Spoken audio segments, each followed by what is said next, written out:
Welcome students. In the previous lecture, we discussed about various theories to explain the basics of heredity or mechanism of heredity. Now, let's discuss the important point, that is protein synthesis. How proteins are synthesized? Is there any mechanism? तर protein कसे तयार होतात, protein संश्लेषित कसे केले जातात हे आपण आज पाहूया. You know that proteins play very important role in our body. What are the functions of protein? Let's discuss the functions of proteins. Proteins control the metabolism. Metabolism means various reactions taking place in our body are nothing but called as metabolism. आपल्या शरीरात ज्या अनेक reaction चालतात तर या सगळ्यांना metabolism असं म्हणतात. आणि all these metabolic activities are control by protein. ह्या सगळ्या प्रोटीन कंट्रोल करतात. For example, hormones like insulin, thyroxine, oxytocin, those control so many process in our body. तर आपल्या बॉडीतल्या अनेक प्रोसेसेस ते कंट्रोल करतात. यातील एका जरी हार्मोनचं इम्बॅलन्स झालं तर गंभीर आजार निर्माण होऊ शकतात. For example diabetes. डायबिटीसवर ट्रीटमेंट नाही, फक्त आपण तो कंट्रोल करू शकतो. इन्सुलिनचं प्रमाण जर कमी झालं तर डायबिटीस की याच्यामुळे इतर अनेक गंभीर समस्या निर्माण होऊ शकतात. So proteins are very important in controlling the metabolism. Second one, proteins also perform important role in the immunity. Immunity म्हणजे प्रतिकार शक्ती जी आहे तर यामध्ये महत्वाची भूमिका प्रोटीनची आहे. Because our WBCs means white blood corpuscles, पांढऱ्या पेशी. WBCs it produce antibodies in order to destroy any bacteria or virus. Third one, proteins also help in the transport of oxygen. You know that our RBCs contain hemoglobin. तांबड्या ज्या रक्तपेशी आहेत याच्यामध्ये haemoglobin नावाचं protein आहे. and this protein carries oxygen. Without hemoglobin, it is not possible to carry oxygen. Also, our movement of muscles possible due to the protein called myoglobin. Myoglobin नावाचं एक protein आहे की ज्याच्यामुळे मसल्स हालचाल करू शकतात. म्हणजे अशा प्रकारे प्रोटीन हे अतिशय महत्वाचे आहेत. डायजेशन करण्यासाठी जे व्हेरियस एन्झाइम्स मदत करतात those are generally proteins. So protein synthesis is very important function of our body and it is control by genes. Protein synthesis हे जीन्स कंट्रोल करतात. Each gene is associated with a production of a definite a certain protein. म्हणजे प्रत्येक gene एक विशिष्ट प्रकारचं protein तयार करतो. Mechanism same आहे पण प्रत्येक जीन जे प्रोटीन तयार करते प्रोटीन मात्र वेगवेगळं असतं. त्यामुळे जो जीन डीएनए वरचा ऍक्टिव्हेट होईल त्याप्रमाणे प्रोटीन तयार होईल. दुसरा प्रकारचा जीन जर ऍक्टिव्हेट झाला तर वेगळ्या प्रकारचं प्रोटीन तयार होईल. तिसऱ्या प्रकारचा जीन जर ऍक्टिव्हेट झाला तर आणखी वेगळ्या प्रकारचं प्रोटीन तयार होईल. अशा प्रकारे शरीरातली प्रोटीनची गरज ही भागवली जाते. तर पाहूया प्रोटीन सिंथेसिसचं मेकॅनिझम फार सिंपल आहे. जर तुम्ही कस्टमर म्हणून एखाद्या रेस्टॉरंटमध्ये गेला असाल, you are the customer, you want to eat something. तर तुम्हाला काहीतरी खायचं आहे. मग तुम्ही हा जो काही मेसेज आहे तो देता वेटरला. Message okay. There is certain protocol. काही प्रोटोकॉल्स आहेत. You cannot pass on the message or pass on the your order to the cook. कुकला किंवा आचार्याला तुम्ही स्वतः ऑर्डर देऊ शकत नाही. Then the waiter pass on the order to the cook. The cook with the help of helper and some raw material like veggies, oil, spices, etc. Cooks ordered food, that is the dish or menu. म्हणजे अशा प्रकारे तो menu तयार करतो. तर हा असा protocol आहे. याच्यामध्ये महत्वाचे घटक आहेत customer, waiter, cook, helper, raw material, हे सुद्धा तेवढेच महत्वाचे आहेत. आणि या प्रत्येक घटकांमध्ये काहीतरी इंटरॅक्शन आहे, एक सर्टन इंटरॅक्शन आहे आणि एक विशिष्ट प्रकारचा प्रोटोकॉल आहे, एक सर्टन ऑर्डर आहे, एक प्रकारचा क्रम आहे. Now let's replace the customer with genes, waiter with mRNA, cook with rRNA,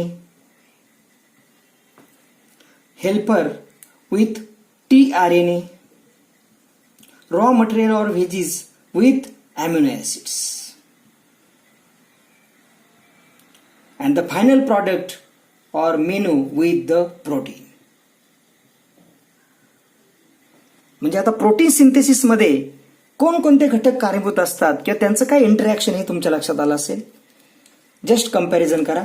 customer genes, then mRNA, then rRNA, tRNA, amino acids takes part in the production of protein. हे सगळे एका विशिष्ट क्रमाने प्रोटीन तयार करण्यामध्ये महत्वाची भूमिका बजावतात. इन ब्रीफ ही प्रोसेस कशी असते ते आपण पाहूया. The genes first of all produce mRNA, messenger RNA. Then the mRNA with the help of rRNA and tRNA and amino acid produce the proteins and those are then supplied to the body. म्हणजे अशा प्रकारे इथे काही basic principles आहेत. Proteins are synthesized bye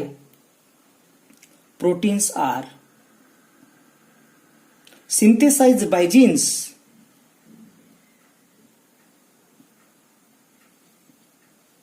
jeans proteins तयार करतात. Genes means DNA, but with the help of RNA, through RNA,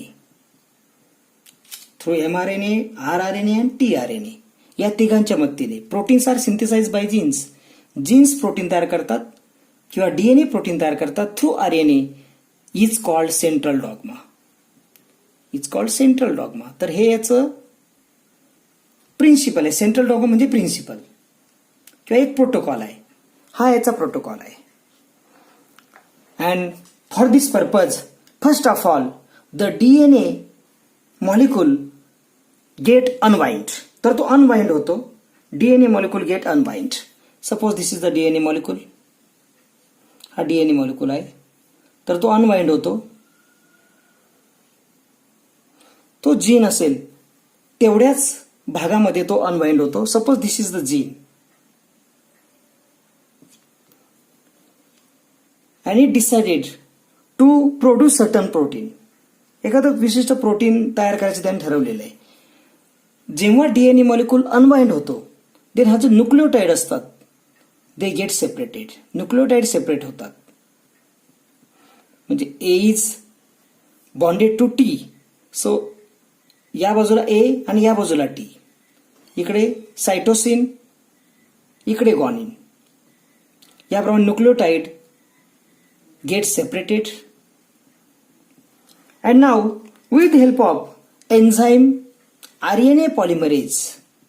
RNA polymerase या एन्झाईमच्या मदतीने एक copy of gene or a strand, त्या स्ट्रँडवरच्या न्यूक्लिओटाइडची एक कॉपी तयार केली जाते. This copy is called as mRNA.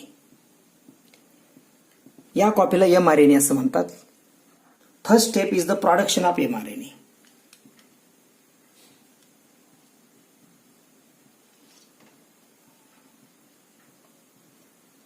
And only one strand of DNA is used in this process. DNA चे एकच स्ट्रँड इथं वापरलं जातं. Suppose this is mRNA. Okay. So in this way nucleotide sequence इथे मग इथे जर T असेल तर इथे A, इथे जर C असेल तर इथं G, mRNA वर. इथे जर G असेल तर इथं C, इथे जर A असेल तर या ठिकाणी मात्र T ऐवजी U येतो. म्हणजे mRNA आणि DNA यांच्यामध्ये हाच फरक आहे. DNA content C, G, A आणि T. These are the 4 nitrogenous bases. Those the DNA contain. While RNA contain cytosine, guanine, adenine and instead of thymine it contain uracil. Uracil ही नायट्रोजनस base RNA वरती वेगळी असते, त्यामुळे त्याचं structure DNA पेक्षा थोडंसं वेगळं असतं. आणि mRNA is single stranded, DNA is double stranded. हा महत्वाचा फरक आहे. RNA हा सिंगल स्ट्रँड असतो, एकच स्ट्रँड असतं. DNA मात्र डबल स्ट्रँडेड असतो.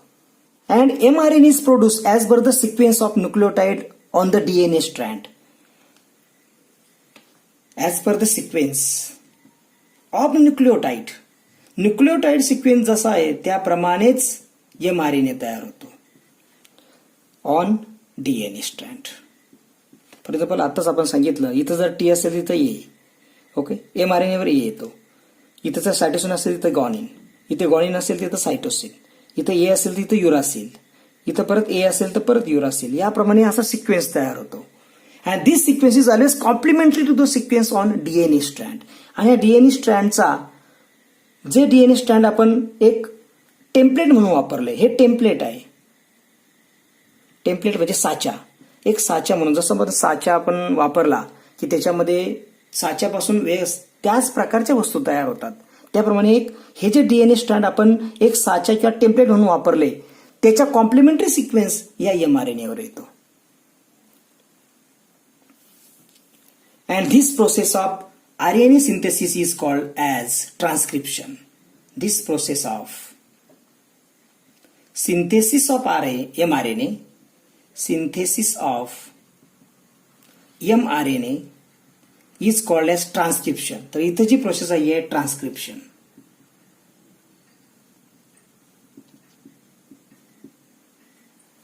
But this process takes place in the nucleus. The mRNA so form in the nucleus, then moves the cytoplasm. तो मग सायटोप्लाझम मध्ये येतो. म्हणजे this process takes place in the nucleus while the rest of the process takes place in the cytoplasm, mainly in the ribosome. Cytoplasm मध्ये ribosome मध्ये ही reaction होते. पुढच्या सगळ्या रिॲक्शन ज्या आहेत त्या रायबोझोम या पार्ट ऑफ द सेल मध्ये होतात. And the mRNA brings coded message. Code स्वरूपात, की जो कोड फक्त rRNAच रीड आउट करू शकतो, तो कोडेड मेसेज या mRNA वरती असतो. And this coded message, this message contain codes for amino acid. Codes for amino acid, because amino acids are the raw material in the synthesis of protein. Protein तयार करण्यामध्ये amino acid हा कच्चा माल आहे. आणि amino ऍसिडचं bonding होऊनच हे amino acid एकमेकांना विशिष्ट स्वरूपात बाइंड झाले की त्यातून तयार होतात प्रोटीन्स. म्हणजे या अमिनो ऍसिडचे बॉन्डिंग कसं करायचं यासाठी मेसेज mRNA वरती असतो. अँड द कोड कंटेन, हा जो कोड असतो, the code for each amino acid consist of 3 nucleotide. For each amino acid the code consists of 3 nucleotide. For example, AUG. याप्रमाणे जर कोड असेल तर अमिनो ऍसिड तयार होईल मिथिओनिन. याप्रमाणे जवळजवळ 20 अमिनो ऍसिडचे कोड याच्यामध्ये असतात. आणि so as it consists of 3 nucleotide, it is called as triplet codon. तर याला ट्रिपलेट कोडॉन म्हणतात. It is called as triplet codon. And mRNA consists of thousands of triplet codon, thousands of, up to thousands of triplet codon. Depending upon the structure of protein. प्रोटीनचं structure कसं आहे, फार complex असेल तर मोठ्या प्रमाणामध्ये हे ट्रिपलेट कोडॉन असतात. And there are about 20 different amino acids in the biological system. Biological system मध्ये जवळजवळ 20 डिफरंट अमिनो ऍसिड्स आहेत आणि these amino acids bonded together to form almost all the proteins in the living system. Living system मधले जवळजवळ सगळेच protein या amino ऍसिडची एकमेकांशी जोडणी होऊन तयार होतात. ज्याप्रमाणे इंग्लिश लँग्वेजमध्ये 26 अल्फाबेट्स आहेत. हे विशिष्ट प्रकारे मांडल्यामुळे यातून शब्द तयार होतात. Doctor Hargobind Khurana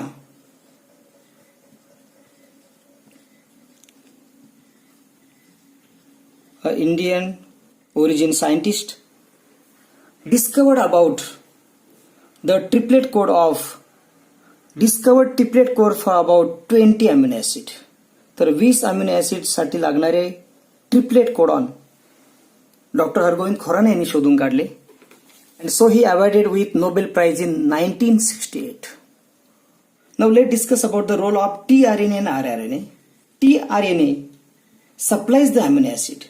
It supplies the amino acid. पचनक्रियेमध्ये तयार झालेले आणि सेलमध्ये आलेले, सेलच्या सायटोप्लाझममध्ये असलेले अमिनो ऍसिड्स सप्लाय करण्याचं काम tRNA करतो as per the sequence. And so for this purpose tRNA has anticodon. त्यामुळे tRNA कडे याच्यासाठी असतात अँटीकोडॉन. अँटीकोडॉन हा पण एक प्रकारचा न्यूक्लिओटाइडचा मेसेज आहे. Complementary sequence to the codon on mRNA. म्हणजे mRNA असणाऱ्या सिक्वेन्सच्या कॉम्प्लिमेंटरी पूरक असा सिक्वेन्स tRNA नसतो. फॉर एक्झाम्पल mRNA वर जर ए असेल तर याच्याकडे यू असतो, इथे सी असेल तर इथं जी असतो, इथे जी असेल तर याच्याकडे सी असतो. असा पूरक सिक्वेन्स कॉम्प्लिमेंटरी सिक्वेन्स या tRNA कडे असतो. So it is called as अँटीकोडॉन.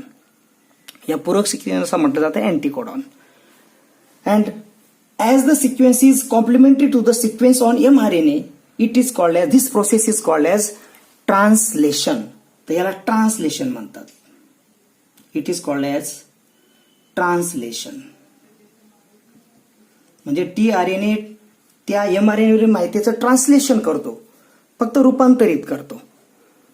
And as per the codes on mRNA, tRNA reads out the coded message and supplies the amino acid. आणि मग tRNA हे कोडेड मेसेज रीड आउट करतो आणि त्याप्रमाणे amino acid supplies करतो. आणि at the same time rRNA binds those amino acids. मग हा tRNA की ज्यामध्ये ट्रिपलेट कोडॉन याप्रमाणे स्ट्रक्चर असतं आणि इट ब्रिंग्स अमिनो ऍसिड. एक अमिनो ऍसिड तो ब्रिंग करतो. तर rRNA ते हे अमिनो ऍसिड एकमेकांना बाइंड करण्याचं काम करतो. अशा प्रकारे all these amino acids are bind together. हे सगळे अमिनो ऍसिड एकमेकांना असे पेप्टाइड बॉन्डने बाइंड होतात and a long chain is form. आणि यातून एक लॉंग चेन तयार होते. This long chain is called as, it is now called as protein. तर याला आता प्रोटीन असं म्हणतात. So in this way proteins are synthesised. And during this process ribosome keeps on moving. Ribosome जो असतो तो मुव्हिंग होत असतो from the one end of mRNA to the other end by a distance of 1 triplet codon. 1 triplet कोडॉनच्या डिस्टन्सने ribosome पुढे पुढे move होत असतो. हा mRNA आहे, त्याच्या न्यूक्लिओटाइड प्रमाणे हा रायबोसोम पुढे पुढे मूव्ह होत असतो by a distance of 1 triplet codon. This is called as translocation. तर याला ट्रान्सलोकेशन म्हणतात. It is called as translocation. एक बाइंडिंग साइट प्रोव्हाइड करण्यासाठी 3 ट्रिपलेट कोडॉन सोडून तो पुढे पुढे मूव्ह होत असतो. तर याला म्हणतात translocation. So in this way proteins are synthesized in our body, and this protein, those help our body, and in this way the mechanism of protein synthesis is all controlled by the genes. जीन्सने जर message पाठवला नाही तर protein कोणतेही तयार होणार नाही. And if genes become faulty, जर genes faulty झाले, जर जीन्समध्ये म्युटेशन झालं, फॉल्टी जीन म्हणजे mutation, then a defaulted protein, then a defected protein would produce. मग डिफेक्टेड प्रोटीन इथं तयार होईल आणि त्याचा आपल्या बॉडीला कोणताही फायदा होणार नाही. कॅन्सरस सेलमध्ये हेच होतं की कॅन्सरस सेलमध्ये जीन्स जे प्रोटीन शरीराला पाहिजे ते तयार करू शकत नाहीत, कारण त्यांच्यामध्ये काहीतरी म्युटेशन झालेलं असतं आणि बहुतेक म्युटेशन्स हे शरीराला हार्मफुल असतात. आणि म्युटेशन होण्याचं कारण काही कार्सिनोजेनिक एजंट्स असतील, तंबाखूजन्य पदार्थांचं अतिसेवन असेल किंवा अल्कोहोल कन्झम्पशन असेल, याच्यामुळे म्युटेशन होऊ शकतं. आणि म्युटेशन जर झालं तर पूर्णपणे प्रोटीन सिंथेसिस ही प्रक्रिया हॅम्पर होते, याच्यावरती परिणाम होतो. तर अशा प्रकारे आपण प्रोटीन सिंथेसिस कसं होतं हे डिटेलमध्ये डिस्कस केलं.